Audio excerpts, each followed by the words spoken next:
Let's bring in Gene Munster, managing partner at venture capital firm Loop Ventures. Gene, great to get your take. I don't know where you want to start. A lot to talk about. Amazon, you didn't think it was as bad as the stock reaction is. Why? Yeah, Melissa, normally this would be down 5 or 10%. Down 15 seems like an overreaction. The paid unit growth continued to be strong. I was impressed by that. It was up 11% year over year. And I just begged the question to the panel, the group, what ultimately, this is being painted as some horrible guidance. What was so horrible about the guidance? Well, I mean, how about their best quarter? You're talking about 2 to 8% growth, and arguably we still should be coming out. Everyone's telling us that the consumer's never been healthier, and at least right now that hasn't been the story. So the other dynamic is on AWS, though. I mean, isn't that really where the market is punishing the stock? It is. It grew at 27% versus 35% in previous quarters. It's a deceleration, but I just want to put that in a context that we're seeing decelerations across the board. This is bad, and I think the biggest takeaway from Amazon is the generals are being shot. And this is a mistake that I've made. We own Amazon. A mistake that I've made is thinking that there was some safety in some of these large cap tech companies. And ultimately, what we're seeing is, my general view is that the guidance wasn't that bad, but that doesn't matter. What matters is that it was a subtraction key. They hit the subtraction key, and that's not what investors want to see. And I'll just point out one further piece. I'm still a believer in Amazon. I think what they're building around logistics is something that no one else can compete with. But I do want to point out that even with these lower numbers, this is still going to be, even with the stock down 15%, still a relatively expensive stock.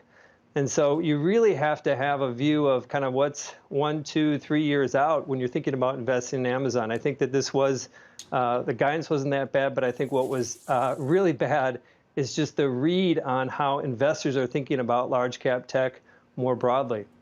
So, Gene, does that make you worried about Apple and the guidance that we haven't had yet? And if that guidance is kind of lukewarm and it's not conservative, and Karen just said that, you thought the Amazon guidance was conservative. If Apple's guidance is not conservative, does it give you more confidence that maybe they're doing better than some of their large cap peers? Or does it actually leave the question mark open for the next quarter? I actually think they're doing better. And let me put some context in terms of Apple's results. The big focus point, of course, is iPhone. It was up 10% year over year. The street was looking for 12% growth. That, by definition, is a miss. It was up against a 47% comp, massive comp. Other big companies weren't producing off that comp. And separately, Cook, through CNBC's reporting, is talking about them still being supply constrained. That was not a surprise to me. As of today, we're still seeing 3 to 4 weeks lead times in 8 countries around their Pro models. Typically, 6 weeks into the cycle, where we're at right now, you would see lead times around 1 week. And so when I put this together, and you just have to peel back below the layers, when I put Apple's results together, it's quite remarkable that they're able to grow at 10% off a 47% comp with the iPhone, and it probably would have been a better number. The Mac, they beat expectations by 25%. It's 10% of the business.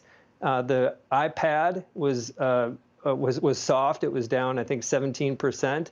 But that's going to see a big rebound in December with the updates that they just did to iPad. And so when I think you put all this together, what's the simple takeaway with Apple?